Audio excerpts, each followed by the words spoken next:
Uh, I'm Chris Moditsky with the Fort Worth Astronomical Society, and here in Burleson, and Robert is calling me now. Hello, Robert. I'm live. Awesome. Yeah, I can see. I'm kicking myself for not bringing a 10-foot HDMI cord because I got. Uh-oh. Well, Robert, I think you have really bad reception. So you can go ahead and put in the chat. So you have Jupiter, Saturn, and Andromeda. I'm actually pointed at Saturn right now. We're using the club's 11-inch Schmidt Cassegrain. This is an 11-inch f10 telescope. So I believe it's 2,800 millimeter focal length. So we're not really going to be able to do Andromeda today, but we will be able to do the planets. And if I can get my stuff together, we may actually be able to do some spectroscopy to demonstrate that. So it turns out that my kid actually has a project for school, and he has to report on Neptune. So what I'm going to be doing, if not right now, if I can't get everything together, later on tonight, I will actually be able to take a diffraction grating and put it over the one of the cameras and take some images of the spectrum of Neptune and look for the cutout lines of methane in the atmosphere. So that should be interesting. Right now, I've got Saturn on here. See if we can't get this thing better. All right, folks just arriving. We can do two things at once. There we are. Okay, so I've got Saturn and one of the moons of Saturn. I'm going to zoom in just a little bit. I believe that's probably Titan. So this is a blown out histogram of Saturn. See if we can't do a little bit better. Wait a second. There we go. The gap there between the rings and Saturn. See a little bit of the color banding. That is actually pretty evident. So let's cut this down quite a bit. There we go. That's actually a bit faster. Oops. Back in that direction. There we go. So I hope you can hear me. Let me double check something here. Yeah. Yeah. Unfortunately, I live right by Spinks Airport, and directly over my head is the flight path. Therefore, I have to contend, especially right here just after sunset, the last stragglers are trying to land. So that is always fun. Okay. All right. Sorry, Bob. Not sure why it wasn't ringing, but no worries. I'll keep the phone over here just in case. Um, so what we're looking at is Saturn, and what we can see is the rings here, and the seeing just isn't terribly great. I've got the focus down as good as I can get it, but you can see that the wind is just pushing it around. So I'm going to try something a little bit better. Let's see if we can't get this down a little bit. Punch up the histogram. Yeah, it's not much better. I think we had better luck doing it right about here and a little bit. 15th of a second. Yeah, a little bit more than that. There. We can see a little bit of the banding. We can see a little bit of color right there. That is not too bad for Saturn. And what we can also do is, let's see, bring up Starry Night. Um, Starry Night lets me map out a bunch of stuff and determine what we're going to be looking at, what we are actually looking at. So when we look at Saturn, when we look at any of the planets, what we have to think about is they are super, super, super bright compared to their moons. So if we expose for Saturn, then the moons aren't going to be visible. If we expose to see the moons, Saturn is really blown out. Not a huge problem. There are tricks and techniques to get around that. What I want to try to do is see if we can't find out, see some of these moons. All right, I'm gonna auto zoom in. So we can see Saturn right there. The rings are really, really visible. When you see Saturn through the telescope, it is really obvious that this is Saturn. It cannot be anything else. So we're going to do this. We're going to bring up Starry Night Pro, and this is the application that I use. I can use this to control the telescope, but pretty much I do this Saturn. Let's go ahead and go Saturn. All right, here we go. All right, can you hear me? Hey, Chris. Yeah, this is I got Robert's phone. Okay. Yeah, they're just about to show up. We're gonna do a little stuff to start with, and then we'll do you first, and got to kind of keep it kind of simple for them. Maybe 5 to 8 minutes. Go from there. But I like your pictures, looking good. All So right. we'll let you know when it's coming. It's probably gonna be about 10 minutes till we get to you. So Okay, that's all fine. right, all right. I'll See you then. sit Thanks. pretty. Okay.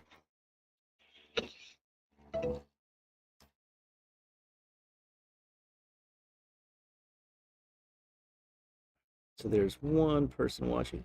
Okay. Here we go. A 2-second exposure. I'm just going to keep talking because I can. So if I do a bit longer of an exposure, 2 seconds, I'm going to blow this all the way out. We have a very small Saturn. 1, 2. And right there, that would be Titan. That looks, we see Titan. I'm going to zoom in right there in the middle. And let's compare it. Titan, we have Rhea, Dione, Enceladus, Mimas. Rhea, Dione, Enceladus, Mimas close up. We're downward picking up Mimas, but that's okay. So here we go. 1, 2, 3, 4. So Enceladus, no, it's Rhea, Enceladus. That it's hard to remember.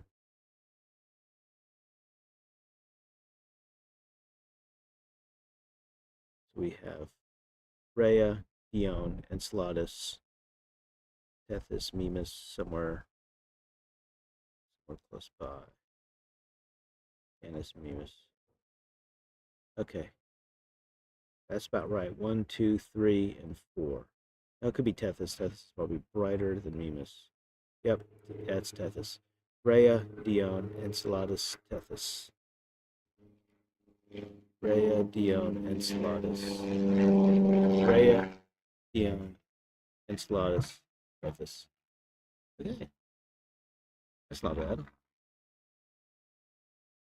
Cool down my camera a little bit more. Should have been doing it earlier. Quite all right.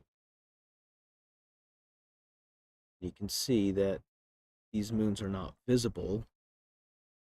Even when I blow this thing way out, I actually have to play with the histogram. Whiter, the black's brighter, and that lets me see just more of these darker details. But otherwise, wouldn't be able to see very well. And it is a bit windy, so the image is going to jump around. We can always come back.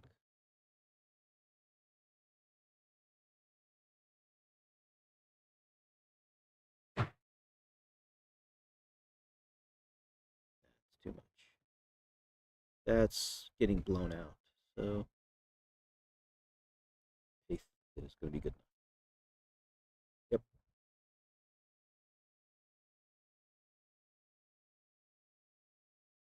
All right. We have Saturn. I hope everyone can hear me. I hope there's someone out there. You can go ahead and put something in the chat. You can ask any questions you have, and we will go from there. Planetary observation.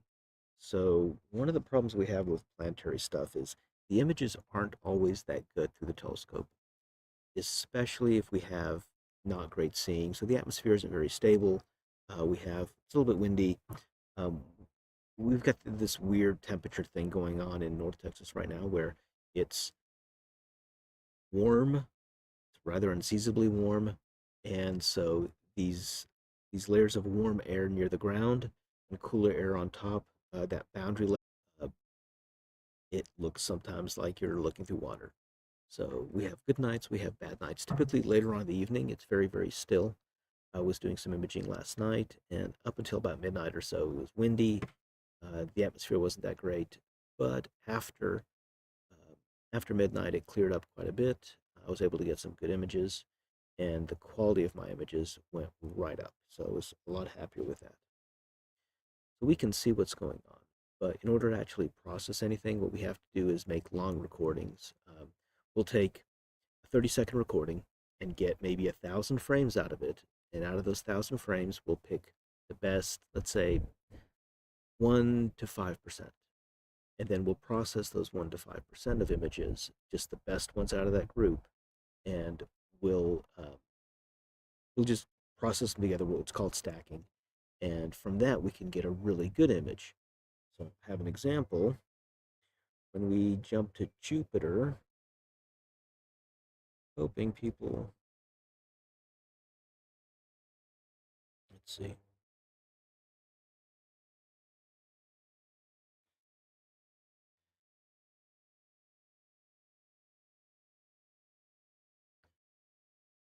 One of the neat things is that we can actually do this kind of stuff.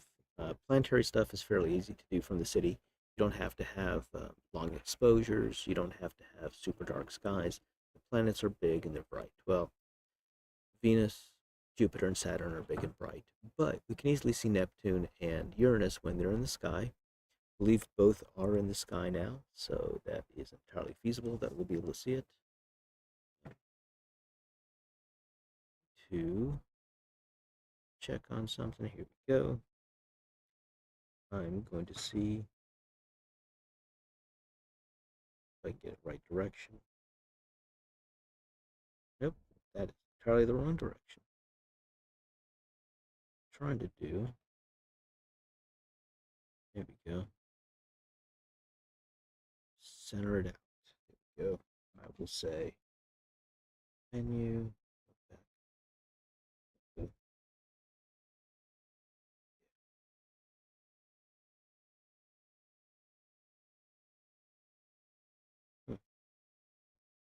That is moving. Not exactly the best of positions, but it's not horrible. I can watch that. Let's see. Go up. Nope, that goes down. So I can actually control the telescope right from the computer. I don't have to be at the telescope. Everything is done on the computer itself. All the controls are here. It is actually really easy to do.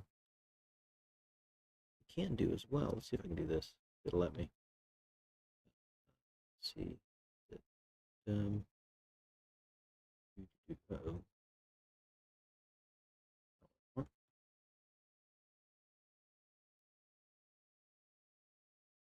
No, this is not what I want either.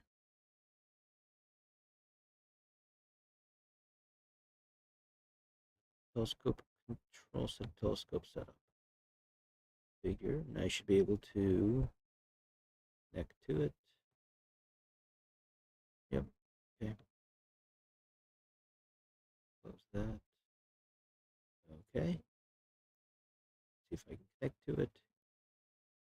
Yay. Cool. Okay.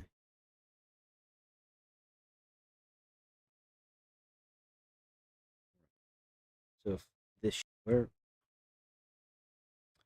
no, I guess it didn't. It did not like that. Oh, well, that's just too bad.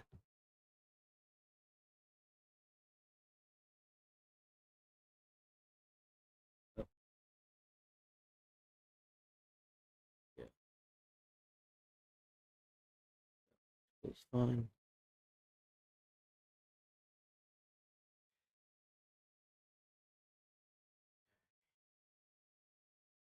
Go.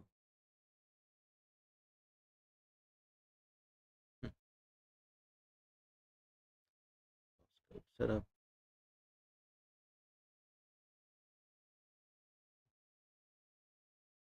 Okay.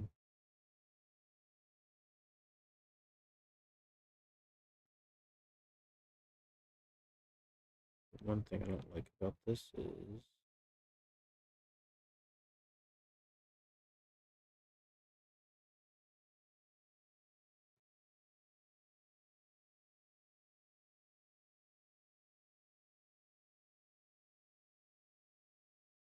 all right.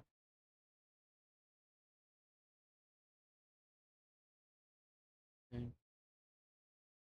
Yeah, it does not like that. So that's not going to work. Not tonight.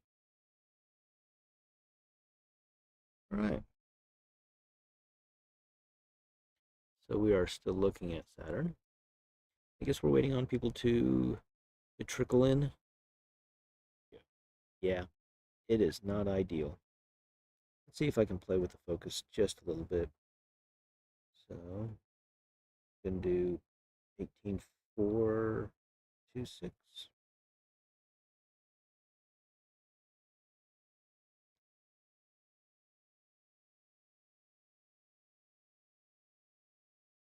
Oh, that's a little bit sharper. Oh, there we go. Ah, that's not. That's actually significantly better. Oh wow, here we go. So now we're seeing Saturn a little bit better, a little bit clearer. Actually, a lot clearer than what it was. Looks like just moving the telescope a little bit helped clear it up. That is nice right there. Okay, so what are we looking at? Let's there we go. I like that better. Okay, get it right there. Okay, so what are we seeing? We're seeing Saturn. Zoom in just a bit more. There we go. So what we're seeing is some banding. We can see the color band right across here. We can see the ring, and then that dark area, that's the shadow of the ring on the cloud tops of Saturn. Every once in a while, maybe, kind of hard to tell because of the wind. Every once in a while, we can see a little bit of this here, not the black area here, but there's another one, Cassini division. It separates two sets of rings, or an inner ring and an outer ring, sort of. So, but we can definitely make out color there. I want to see. Can I pick out? Yeah, we can pick out some of the moons a little bit better right now. Just a little bit better. They're barely there. So what I would do with this is I would take a recording of about 30 seconds at a time. And then out of those 30 seconds, I would take the best, probably for this one, the best 1%. So if I take 1,000 images, the best 100, or sorry, the best 10. 10? Yeah. The best 10 images out of 1,000. Um, and then I would process those. And once I have processed those, I'm going to get a much clearer image than I would if I just took a random frame like this. That just looks horrible, but that's just because of the wind. So the wind is actually buffeting around the telescope. Uh, the larger the telescope is, the more of a sail it is, especially in conditions like this. We just wait. We just wait until the image settles down, and we get just a couple moments of really, really good viewing. And that's the trick with planetaries, is people will sit at their telescopes observing for hours at a time until you get just a couple of moments, a couple of seconds of really clear seeing where you can see the details very, very well. And then the image just goes bad again. And you can see that. You can see that now. We have really, really bad motion. It's not very much. If you were sitting in front of it looking at it, wouldn't be that big of a deal probably. But because of the type of camera that we're using, because we're dealing with, was it eighth of a second exposures, wind causes the scope to move. So what we have to do is just wait for those lulls, and then we can go ahead and start seeing details like this. So that's not too bad. The focus is pretty good.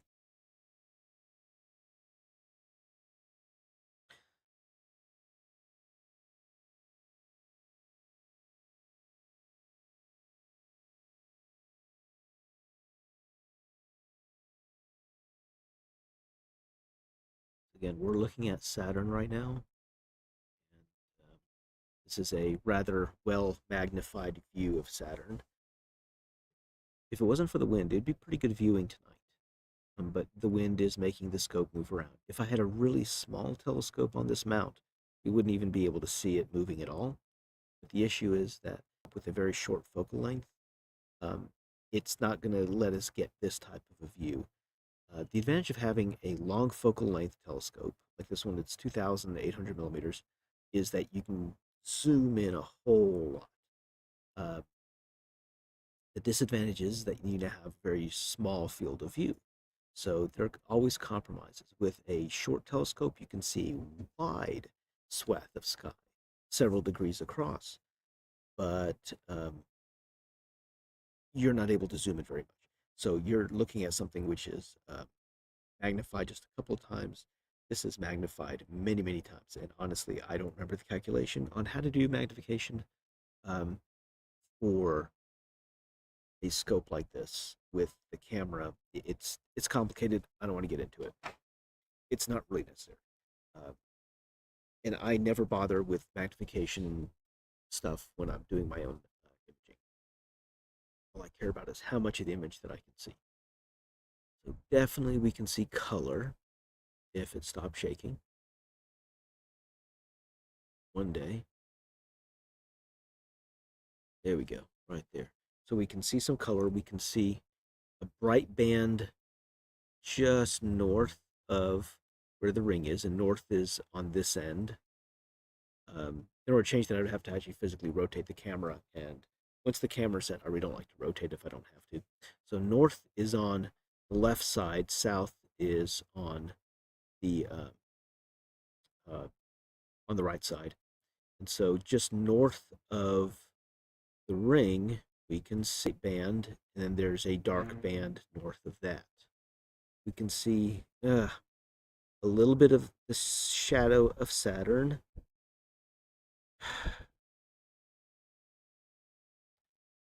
When it stops moving. Right back here on this side, on I guess we would call this the western side.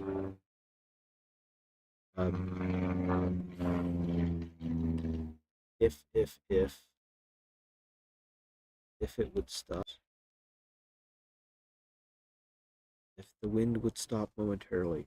So over here on, well, I guess we call it the western side, there is a little bit of a dark area right there that you'll be able to see, and that is the shadow of Saturn on the rings behind the planet. Can I slew to Andromeda? There's no point in going to Andromeda in this. I don't think I'll even be able to get the stars as anything like a pinpoint. It's unfortunate, but yeah, that's all I got. I can see. Let me see if I can find. When was this? Here we go. 31. Let's see if we can do this. So for Andromeda, these are images that I actually took of Andromeda back in September. So I can show you what it looks like, but we won't be able to do it live. And that actually came out pretty well. So we have M31 and M32 and M10. I think it's M110. Is that it? So M31, this is the Andromeda Galaxy, and then you have two satellite galaxies, satellite like dwarf ellipticals. So these guys, one right here and one right here, they orbit the center of the Andromeda Galaxy as satellites, and we just call them satellite galaxies. They're just dwarfs. So this is an image I took from, when was it? September. This is one I took in Hawaii. I was on the Big Island. I did not take these from up on Mauna Kea, but I did take these from a very dark part of the island, which honestly, most of the Big Island is very, very dark. It is a really, really nice place to do astronomy. And the guys there and ladies at the West Hawaiian Astronomical Club were very, very nice to me when I was there. So um, the way we do the imaging for Andromeda and other objects like this is we would take multiple images. So I took 19 frames, and I believe each of these were a couple minutes long. Yeah, and honestly, I haven't even processed these, but we can see color. The star looks blue. Definitely looks quite blue. That 1 to 1. Okay.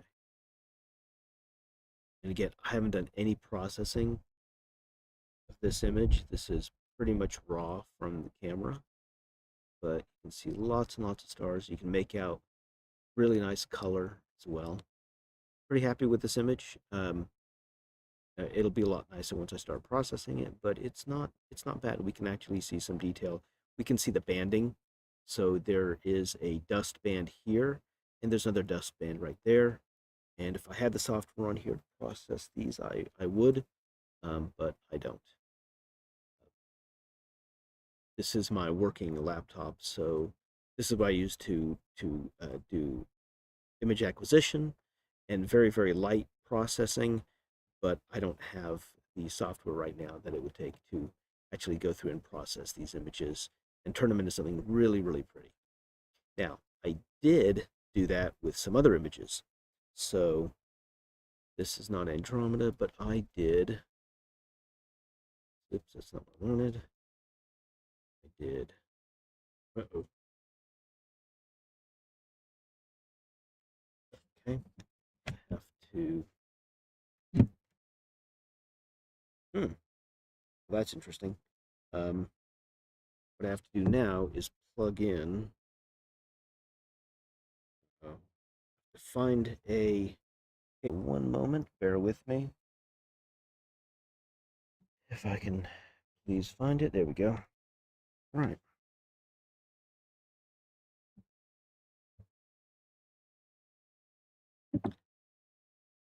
So we're still looking at Saturn, and drive that I will now plug in. Here, that I did do some image processing this thing on my other workstation. You can actually see stuff on there. Okay, here we go. So let me bring that up in just a bit. And here is Saturn. Oops. So we are seeing Saturn. And I will slew over to, you know what, let's do that. Let's just slew over to Jupiter. Jupiter is behind me. It's still fairly low in the sky, but we should be able to see it quite well. Okay. I need to do, here we go. I will mark it here. Okay, that's where my center is. And now I'm going to jump over Solar System, Saturn. Let's go to Jupiter. Slew over to Jupiter. So Jupiter is going to be much bigger than Saturn. The apparent size could be brighter because Jupiter is brighter. It's closer to the sun, which will make it brighter. More light hits it than Saturn. It is bigger than Saturn, so it will be reflecting more light and more light coming to us just because it's closer. And it's bigger apparently too. So the same exposure that I did for Saturn is too much for Jupiter. So I'm going to go ahead and let's see if we can't center this thing out a little bit better. But we can see 1, 2, 3. I see 3 moons that are actually 1, 2, 3, 4, 4 moons that are visible. It's going to be the wrong direction.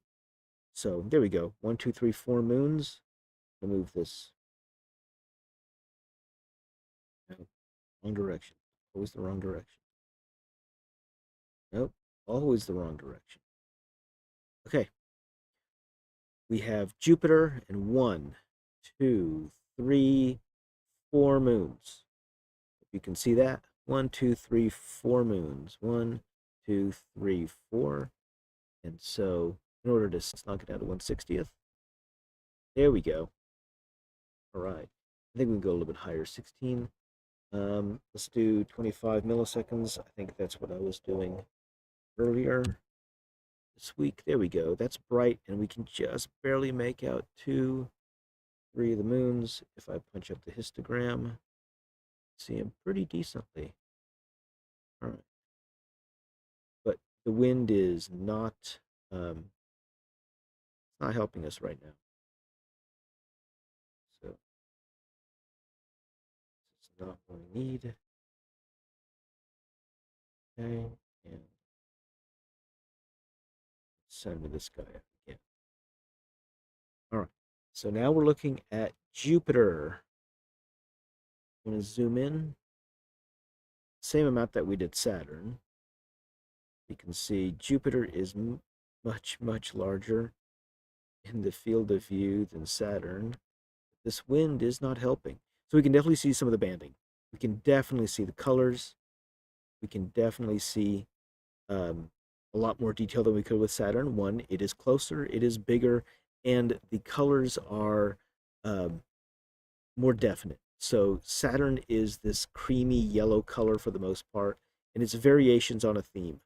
Um, Saturn's going to be this yellow color. It'll be a little bit brighter in some places, a little bit darker in some places, but it's primarily yellow. Jupiter is white and yellow and brown and red. It has a lot of contrast in color. Down here we have a little moon. Close by, this is probably Io. Looking at those colors, that's probably Io. But wow, yeah. There's just quite a bit of wind. Um, Now, I can set it up so that the telescope locks onto a star, but with this much wind, when I tried it yesterday, I just had a lot of issues with it. So it's not worth right now setting it up to do that. We kind of just have to hope for the best. So we can see there's a band down here, there's a band over here. This is the northern side, this is the southern side. So just looking at it, we can definitely see a lot of color. We can see there's a dark line, and then just north of that, there's a brighter region before it gets up into the polar latitudes. It gets darker again, and it's darker here just because there's less sunlight hitting it and reflecting back to us. So, okay, there's Jupiter, and that's what Jupiter will look like pretty much right off the bat when you're doing imaging like this. There are moments when it looks really, really good. Ooh, there are a couple moments right there when it looked really, really sharp. And of course, the wind comes in and moves it around. So what I did from a couple days ago is, let's see, where did I put it? Right there. So this is an image I got of Jupiter, heavily processed, but there was a lot more banding that's visible. The colors are much brighter. Um, this is not my best work at all, but this is very, very quick just to be able to see some of these details, just to be able to pull them out, especially where you can see this dark band here, and then it gets lighter just north of it. The same thing we just saw. So this is just a dark cloud band from a couple days ago. Red spot. I think the great red spot is actually over here. And then we have a moon right there as well that I managed to pick up. So this is Jupiter from a couple nights ago. You compare Jupiter now. Yeah, it would, if we didn't have the wind, it would be a lot better. See, and when the wind stops, when it stabilizes, it actually looks pretty good. But it's getting that wind. Okay, I was going to do some spectroscopy. I don't think there's any point in doing that, only because of this amount of wind. If it dies down later, I'll probably end up doing that tonight. Um, but in the meantime, that's what we have. We have a Jupiter that is really hard to see if it's windy, but when it settles down just for a few moments like this, we can see a lot of really nice detail where the wind picks up yet again and takes that detail away. Yep.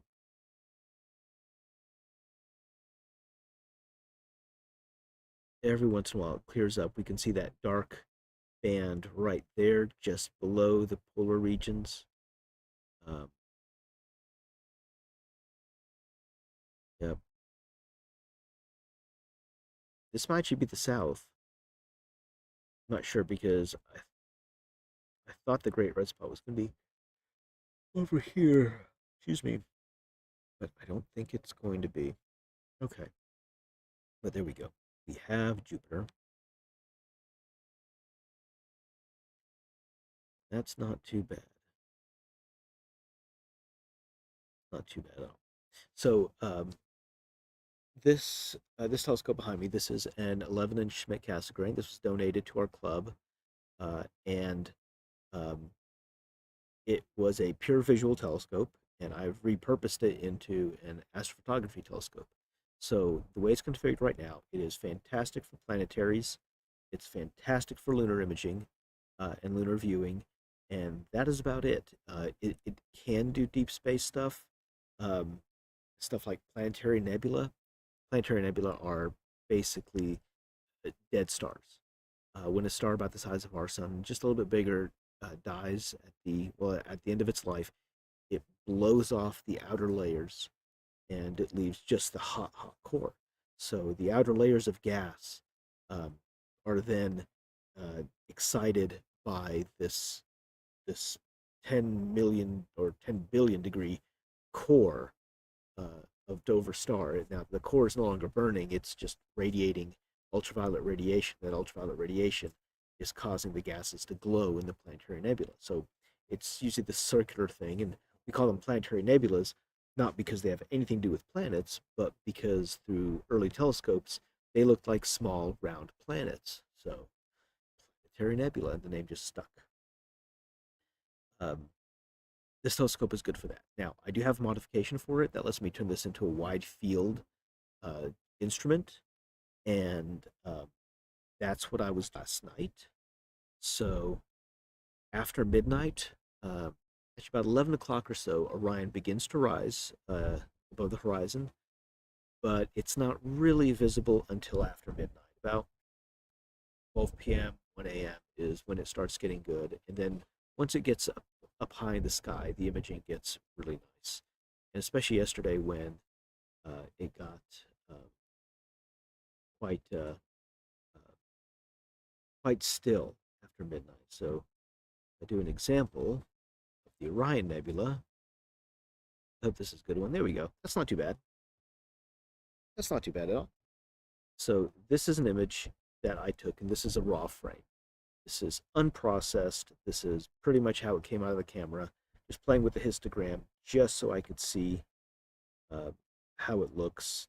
That's definitely not what I want to do. So yeah, just playing with the histogram.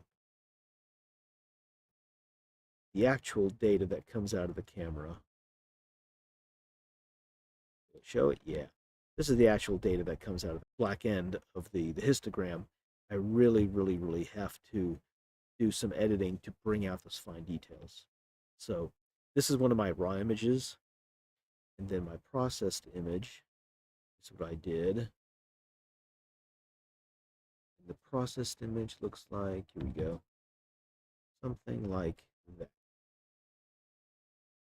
So a lot more color, uh, a lot deeper blacks, a lot deeper, darker areas in here, and it's light all around it because everywhere around the Orion Nebula is gas and dust, and you can see it all through here. So the gas and dust is there. We can play with the image so that it doesn't appear, but it is actually there. It is actually fairly bright. It is reflecting light from all the stars in the area. But here, in the middle, there are hot young stars in this star forming region that are throwing off a lot of ultraviolet radiation. All that ultraviolet radiation is causing the gases in here to fluoresce. So wherever you see red, this is hydrogen gas, and it absorbs the ultraviolet light. It goes up in energy level, drops down, and releases a red photon of a very specific wavelength, and call that hydrogen alpha light. So that light eventually to us. It's dim, it's fuzzy, and it's all gray because our eyes are very sensitive to low light, but only in black and white. Our eyes aren't that sensitive when it comes to color. So we have to use telescopes, we have to use cameras in order to gather enough light and gather enough color data to be able to tell what color some of these things are. Because with our eyes, we would need a very, very large telescope to begin to see some color. I think we had to use the 108-inch, the Hale telescope. 100 inches is where you can start seeing color in some of the planetary nebula, like M57, the Ring Nebula. You can just barely begin to see a little bit of green there. Otherwise, our eyes just can't see it. So we take images like this. We take, oops, show this one again. So we can take the raw images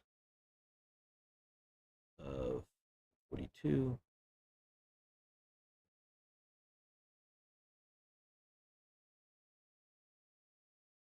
Oh, see, and this was wind. So I had very, very streaked stars, so I got to toss this one out. This is not an image that I want to keep. So I get rid of the ones like this, and I keep just the good ones, which are few and far between sometimes, especially in windy conditions.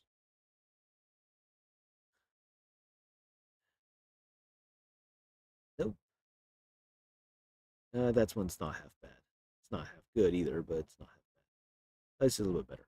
So you can see here, we saw a little bit of detail, a little bit of the color, but with processing, we bring out a lot more color, a lot more definition.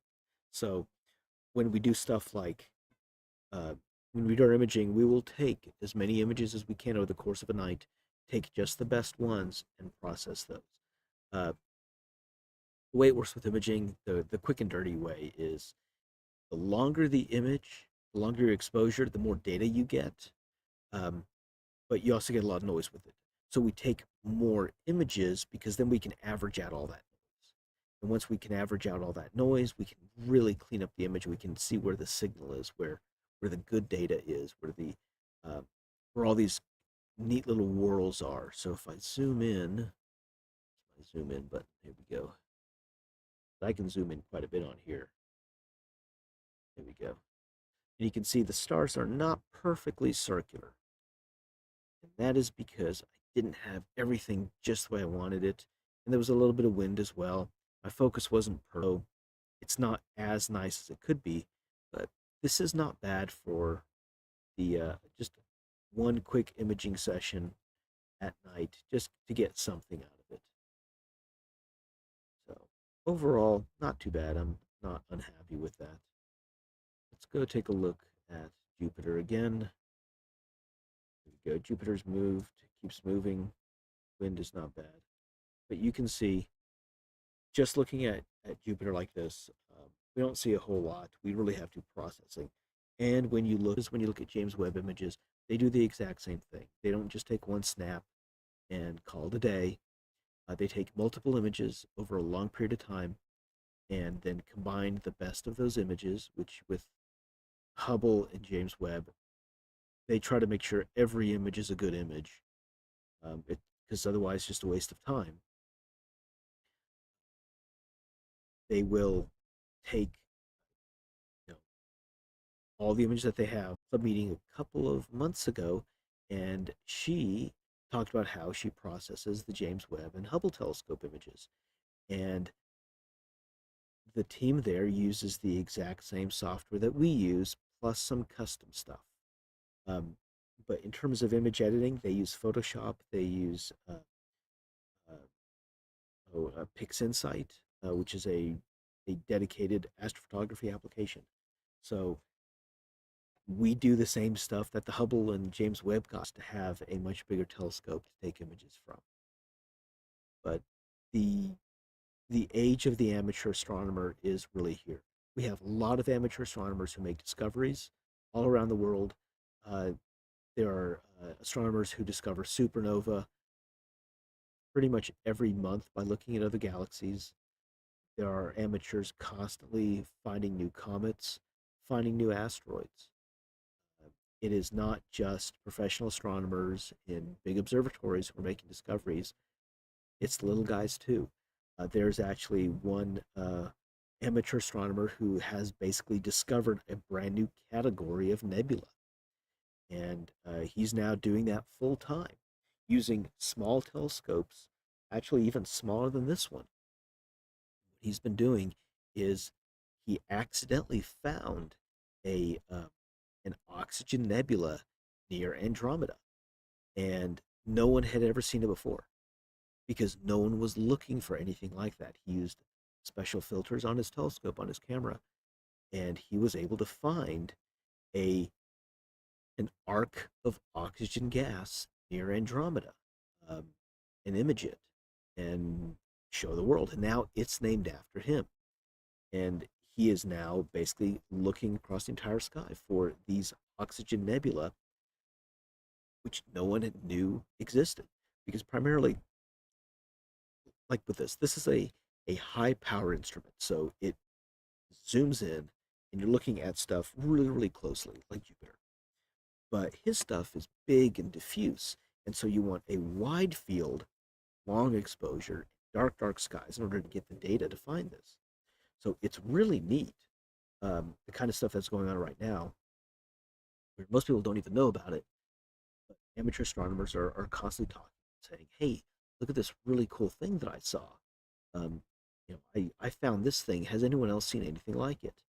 And, you know, often when there are new discoveries made with things like comets, with asteroids, the amateurs find it and they get in touch with larger observatories and say, hey, I fuzzy thing, and it's located in Pisces right now, and I don't see it on my star charts. I don't see it anywhere.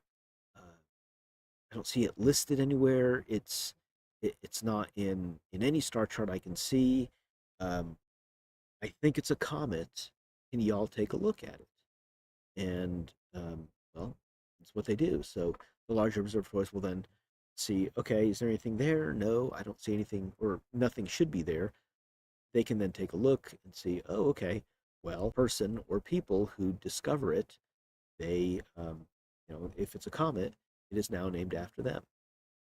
So we have a lot that are named after automated surveys like Pan-STARRS, um, which constantly look for asteroids and pick up a bunch of comets.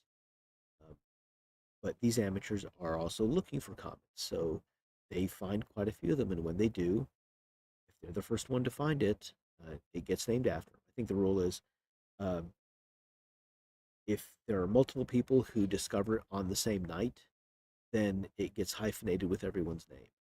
If just one person finds it, then they get the credit for it. And it's got to be the person who finds it. It is not the person at the observatory who verifies it. It's the people who call in and say, hey, I found something weird. And that's actually a hallmark of most sciences is, discoveries are not made by typically people. Uh, they start off with, huh, that's weird. It goes on from there. So in the case of astronomy, often it's, huh, that's a weird thing I see in my images. I wonder what that is. And then they go looking and realize, oh, that's not supposed to be there. And at that point, we call up the observatories and say, I think I found a comet. Here's its location. Could you please verify that? And the larger observatories can then swivel or swing the scopes over, do some imaging, and see if they can find the same thing. So we're looking at Jupiter. We can see it's settled down a little bit. The wind is a lot less than it was. Still jumping around, but we can see it pretty decently now. So when it settles, a lot better than what Saturn was doing. So we can see the polar regions on either end. We can see that dark band there just above the white band before it goes more yellowish, and then it goes in the darker polar areas. Ugh. And every few moments, it looks pretty good. Just a few moments until the wind kicks up again, we lose it. So if there are any questions, you can put them in the chat. I am paying attention to the chat. So what I was going to do is some hunting now. So we know where Jupiter is. We know where the moons, we can see the moons of Jupiter. I'm going to do this. So we see where Jupiter is. That's Saturn is. Let's look at Uranus. Oh, it's close by. Somewhere here. Oh, I see it. Okay. I see it in my finder scope. Question is, can I get it over here? This. Now, Uranus is small. How small is it? It's pretty small. So, compared to Jupiter, compared to Saturn, it is small and it is dim. But I can see it pretty well in my finder. Small and it's dim, but I don't know if you can see it. Pop the histogram. There it is. That is Uranus. How do we know it's Uranus? Because, yeah, there we go. Because it's round. It is a ball. And when we look at it through a telescope, through an eyepiece, it looks like a little bluish, kind of a light blue, greenish ball. Quarter of a second. There we go. That's beginning to come out. There we go. It's just barely there. The wind is really giving us a number here. That's it right there. There's Uranus.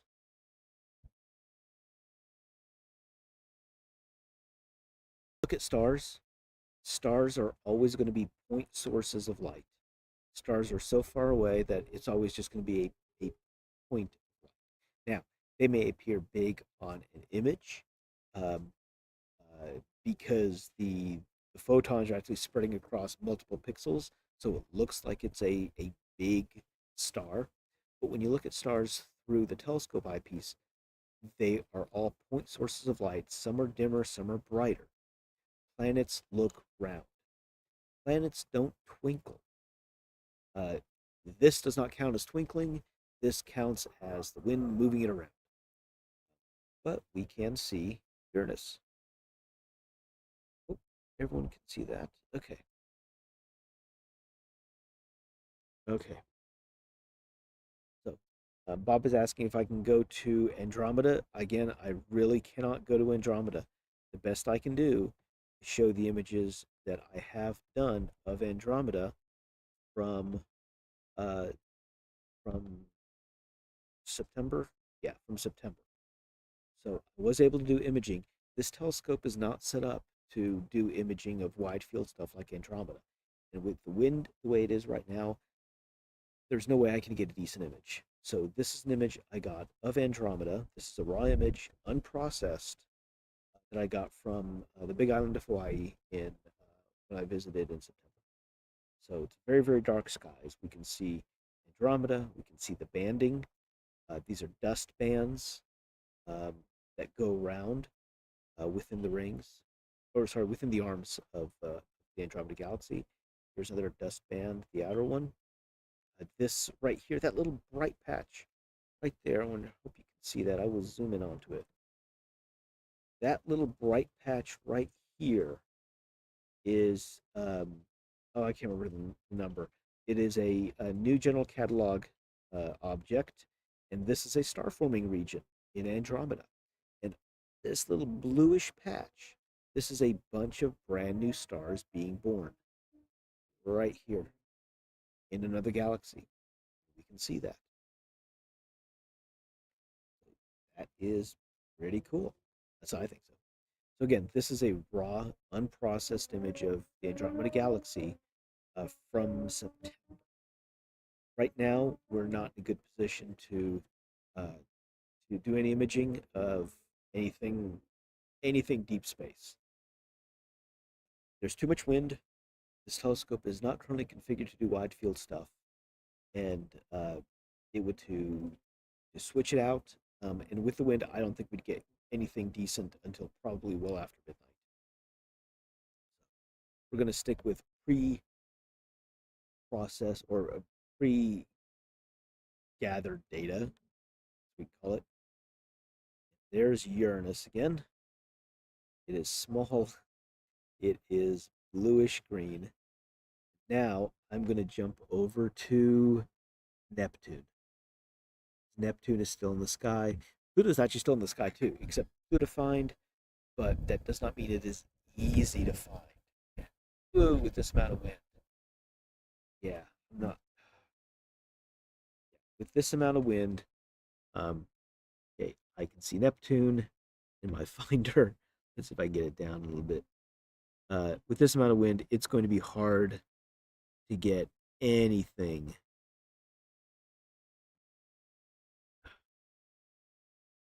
Nope, wrong direction. There we go. Cool. All right. Neptune is somewhere here. So Uranus was a quarter of a second. I'm doing 1 second exposures to see Neptune. Okay, there it is. And let's pop it. Oh, no, that's not it. But I had it. There's Neptune. Ooh. Oh, we got Neptune and we have a moon of Neptune. Oh man, we should have done that with Uranus too. We should have seen if we could find as we'll go back to it. It's not a big deal.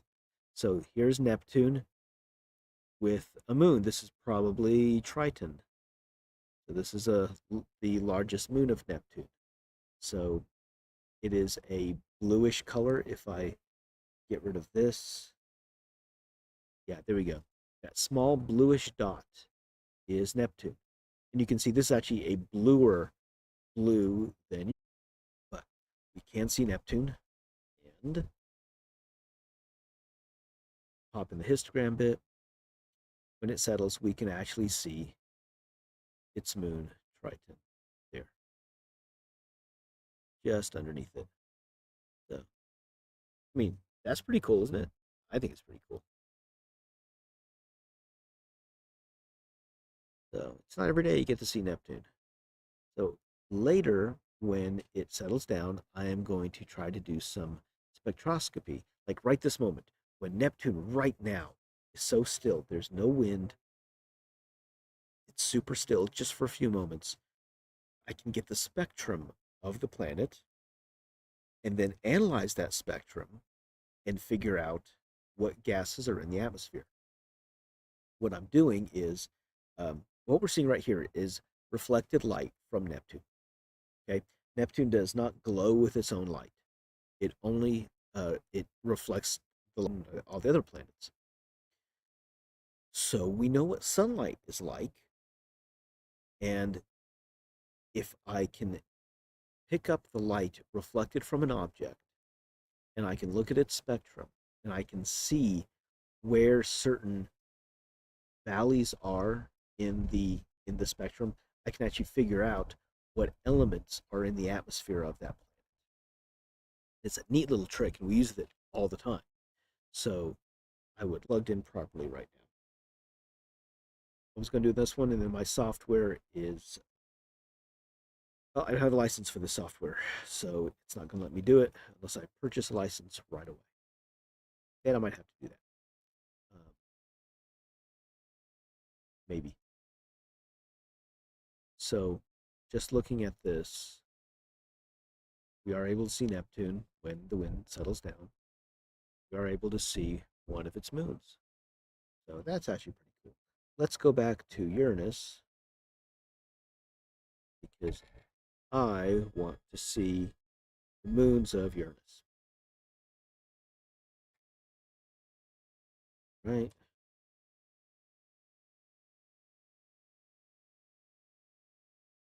Is it still going? There we go. Now it's slowing down. There it is.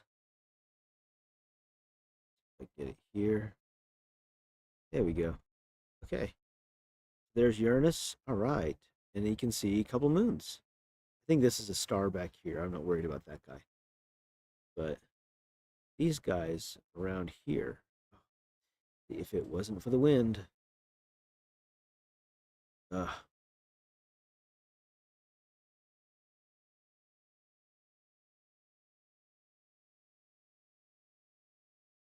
Wasn't for the wind. Hmm. Yep. If we just had a little bit of still air, we could take longer exposure, or I'll just do this. Hang on, let's see. See what this does. Oops. There we go. Just pumping up the gain. So we see one moon right there. I can't really make out anymore. I think it just needs longer exposures to get more, and it's really hard to do that with, um, there we go. That one now popped, so we have, ugh, yeah. We do see that bluish green color really well. Ugh. If the wind would stop. If only the wind would stop.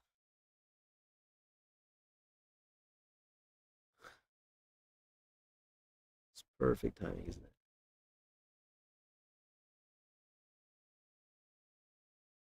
If I do this.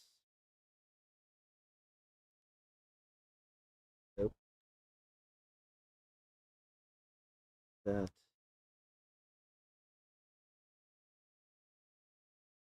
Yeah. One moon. All I can see is one moon. There's probably more, but I would need longer exposure and much, much stiller air than what I've got to deal with right now. With this much wind, there's not really much of a point in doing anything other than planetary, and even then, you can see this is terribly easy. So I have fairly fast exposures, eighth of a second, and it is the moon, or sorry, it is the wind that's causing it to jump around.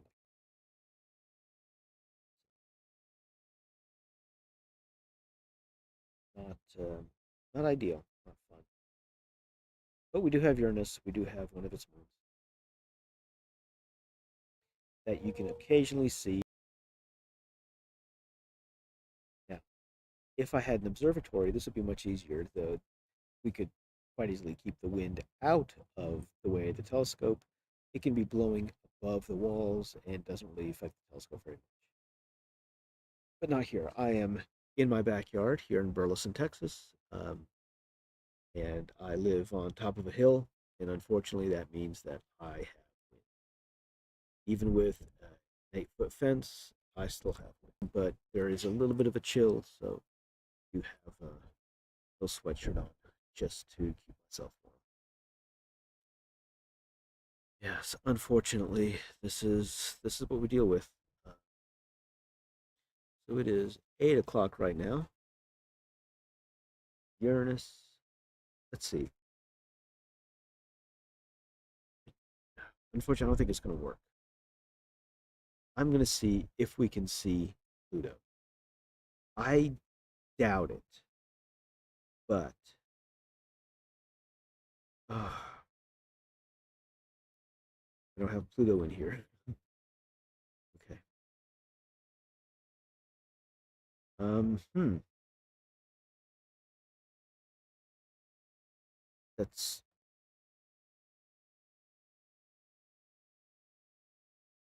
unfortunate that I don't have it here. What if I do custom coordinates? All right. What I'm going to do is pull out the old phone, and I'm going to go. I'm going to look at. There we go. I've used an application called Sky Safari on my phone, and it really lets me find. Oh, Pluto is south. Ooh, maybe behind my house. Maybe. So let's see. What is this? M75 and Pluto. Okay, Pluto. So let's see if I can find. Okay, where's Pluto's location? Transit sets. Okay, here we go.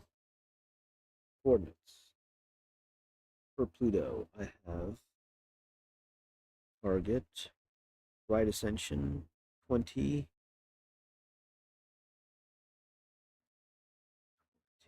hours, 3 minutes, 3 minutes, and then over here for declination is minus 23. Oops, minus 23. I'm actually typing this in on another screen below the field of view. 23, 3, 13, and 44, 41, 44. Cloud right ascension.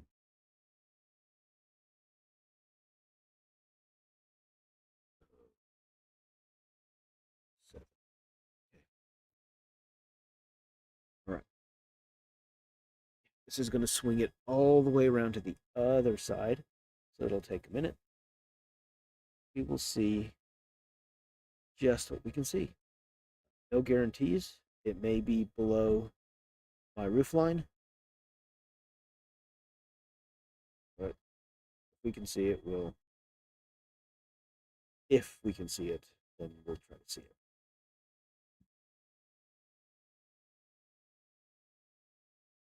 But Pluto is so small and so dim, it may not be feasible, especially with the wind. Just may not be able to see it. It may take a longer exposure to see it.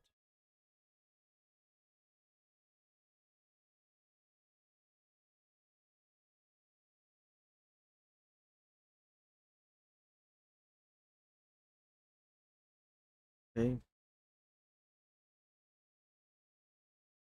And now I have to go look at the map, compare it to what I can see. Okay. Okay. Um. Okay. Okay. Well, that should be it right there. That should actually be it. Um, that would be in pretty close to the right place.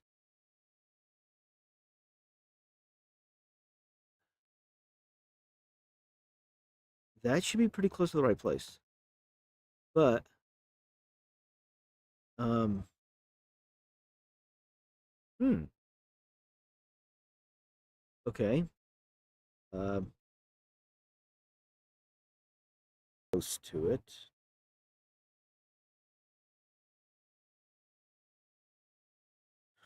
Oh, okay.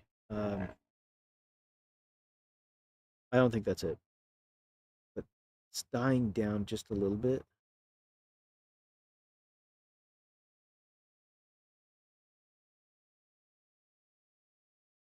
There we go. Okay.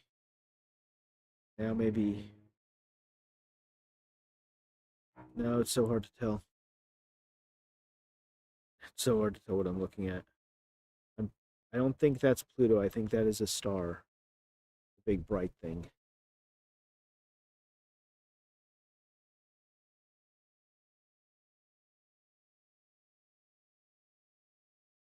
Yeah.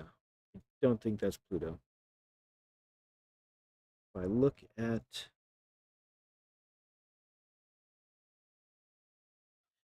at this star chart here, I don't think that's right.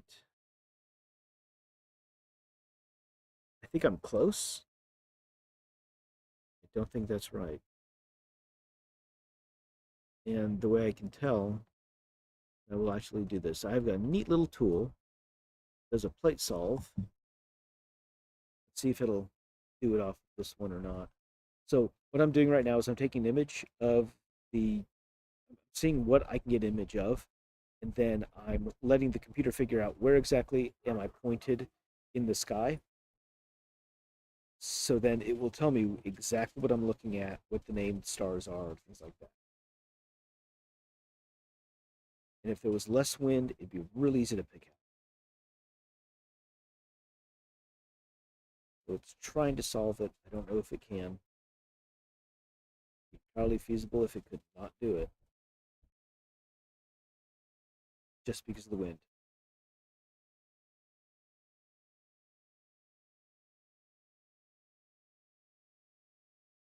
Okay, this is kind of cool. I don't know what I'm looking at. I can always send it to the plate solver and say, "You tell me where it is. What am I looking at?" And it will compare it to uh, its database of stars, and it will say, "Oh, okay, this is where we are. This is what we're looking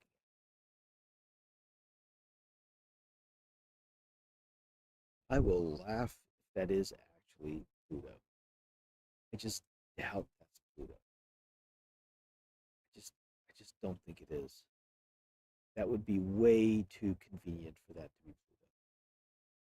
Pluto should be much smaller, much, much dimmer.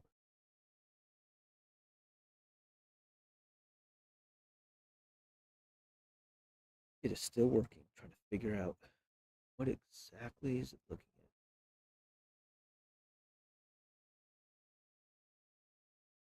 at. I do tools, I do.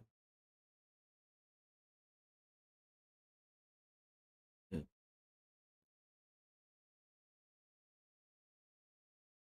see if it'll do that. This takes a few minutes. It's trying.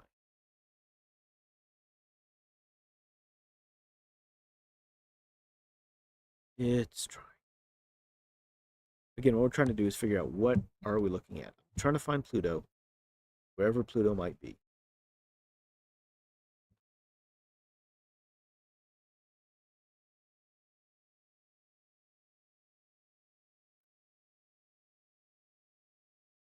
Anything at all. It's just hard to say. Whoa, that would be an airplane. Be going right through the field of view. Something that we also have to contend with is satellites, especially when looking toward the North Pole. There are constantly solar or polar orbiting satellites that cross the field of view. Wherever we look, um, even in the image of the Orion Nebula that I took last night, I saw streaks from satellites, and it is what it is. With the Starlink satellites, it gets a lot worse. We're actually seeing uh, a lot of star trail or satellite trails now in our images, and even more to come. Uh, it is kind of neat seeing the train of satellites like the day after launch.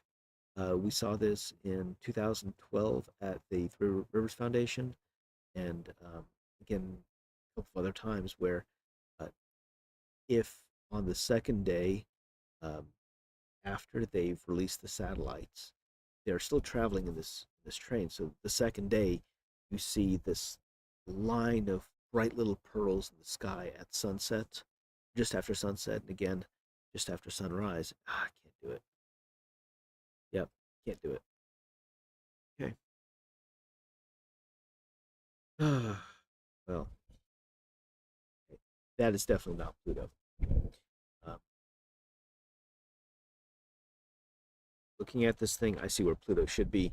It's not even in the field of view. So this is probably going to be some other star. All right, let's look at. This should be close by. SEA 75. Then we can jump over to the Ring Nebula and maybe be able to pick that thing up. So this is very, very close to. Here we go. This is a globular cluster. Again, it's just moving the scope too much. But this is a globular. So what this is, globulars are groups of a couple 100,000 to even a few million stars that are orbiting our galaxy, and these things are very, very old for the most part. They may even predate our galaxy, but they're just balls of stars. And the neat thing about them is that they evaporate. So we call it evaporation because for all intents and purposes it is. when two stars come very, very close to each other, they can do a slingshot around. One gains energy and one loses energy. The one that gains energy can be thrown out of the cluster. The one that loses energy falls down towards the center of the cluster. So over time, what's happening is the cluster ejects the fastest moving members and loses energy overall, so that it becomes a more and more compact ball. So more of the stars are there towards this, very few in the halo, and any highly energetic ones just get tossed out. So, excuse me, over a period of time, the globular gets smaller, but it gets tighter and it stays together. So that's what we're looking at. These are all stars on the outside. There's a bright, bright core on the inside. And I could take a much better image if it was still.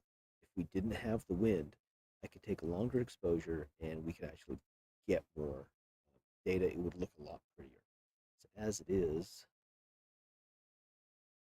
that's all I got. So it's a little bitty fuzzy that I would like to see more of.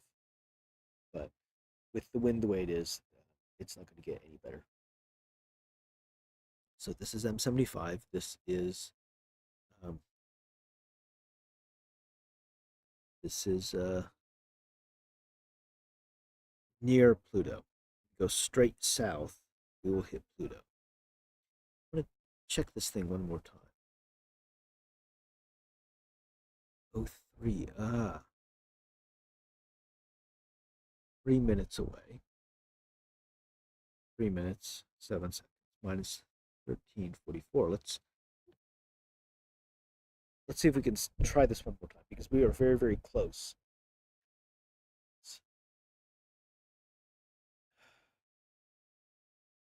Okay.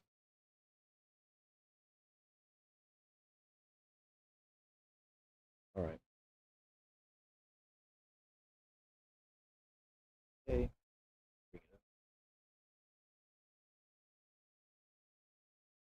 Only it would stop. Just stop for just a moment, wind. Okay. So I'm going to be zooming in here on my phone to see if I can find. Ah, ah, see it. Okay, okay. Line. This goes. I think. I think that's Pluto right there. Wait. No, that's Pluto right here. Got it. Okay. All right. All right. That would be the right position. Yep. Okay. Here we go. 1, 2, and over. Ah, right here. This would be Pluto. This is the right position here. That is Pluto. That little that little thing right there that's barely visible right now, that is Pluto. Right there. That little dot. That little dot that I'm pointing at right now, that is Pluto. That's in the right location. I think. Going to this thing, that looks like it's in the right location. It's not. 1, 2. Yeah. This looks like it would be in the right location right here. It's in the right spot. Okay. I don't think it's this one. This is too far out. This looks like it's Pluto right here. So that's neat. Um, hopefully, right there. So there we are. Soon as it settles, you can see it again. It is just barely there, but it is there. It's the wind again. So if the wind would settle, it would be visible. But right there, that little brighter area, that bright dot. So if when the wind settles down, that, that appears to be Pluto. Because looking at everything else, there are other brighter stars. Oh, wait a minute, hold on. No, that's still Pluto, but um,